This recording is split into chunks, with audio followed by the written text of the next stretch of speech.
તો ચાલો દોસ્તો આજે કંઈક નવો ટોપિક જાણીએ।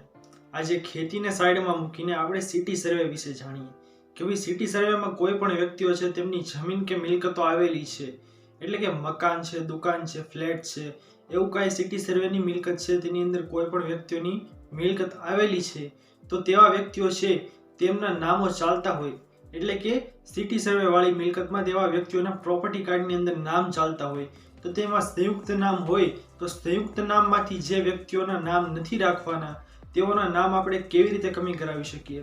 તો દોસ્તો આજના વિડીયોમાં મહત્વપૂર્ણ માહિતી જાણીએ તેના પહેલા જે કોઈ પણ વ્યક્તિઓ અમારી ચેનલ ખેડૂત ઓનલાઈન ટ્વીટ પર નવા છે તેમને વિનંતી કે ફટાફટ અમારી ચેનલને સબસ્ક્રાઇબ કરી લો, જેના લીધે આવી જ મહત્વપૂર્ણ માહિતી આપને આ ચેનલના માધ્યમથી મળતી રહે। તો ચાલો દોસ્તો આજની વિડીયોને શરૂ કરીએ। તો દોસ્તો સૌથી પહેલા હું આપને જણાવી દઉં કે સિટી સર્વેમાં કોઈ પણ વ્યક્તિઓ છે જેમના સંયુક્ત નામો પ્રોપર્ટી કાર્ડની અંદર ચાલે છે તો પ્રોપર્ટી કાર્ડની અંદરથી જે કોઈ પણ વ્યક્તિના નામ કમી કરવા છે તેમના નામો કમી કરવા માટે આપણે શું કરવાનું રહેશે દોસ્તો?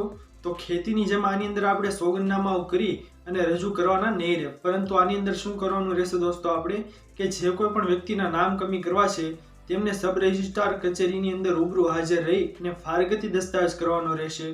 ફારગતી દસ્તાવેજ કરાવ્યા બાદ જે વ્યક્તિ છે તેમના હક્કો કમી કરે છે, તેમના હક્કો નથી રાખવાના, તે હક્કો છતાં કરે છે તો તેવા વ્યક્તિઓના ફારગતી દસ્તાવેજના આધારે નામ કમી થાય છે। ધ્યાન નામ કમી થયા બાદ જે ફારગતી દસ્તાવેજ છે તેને તમારે સિટી સર્વે કચેરીની અંદર રજૂ કરવાનો હોય છે, એટલે કે સબ રજિસ્ટ્રાર રૂબરૂ નોંધણી કરાવ્યા બાદ તેનું ફોર્મ ભરી નામ કમીનું અને તમારે સિટી સર્વે કચેરી જે સુપ્રિન્ટેન્ડન્ટ અધિકારી હોય તેમની સામે તમારે તમામ વસ્તુઓ રજૂ કરવાની રહેશે। ફારગતી દસ્તાવેજ રજૂ કરવાનો રહેશે, પ્લસ જે ડોક્યુમેન્ટ્સ હોય આપવાના અન્ય તે ડોક્યુમેન્ટ્સ આપવાના રહેશે, અને પ્લસ એક ફોર્મ આવે ફારગતી દસ્તાવેજનું, તે ફોર્મ ભરી અને આપણે સિટી સર્વે સુપ્રિન્ટેન્ડન્ટને સબમિટ કરવાનું રહેશે।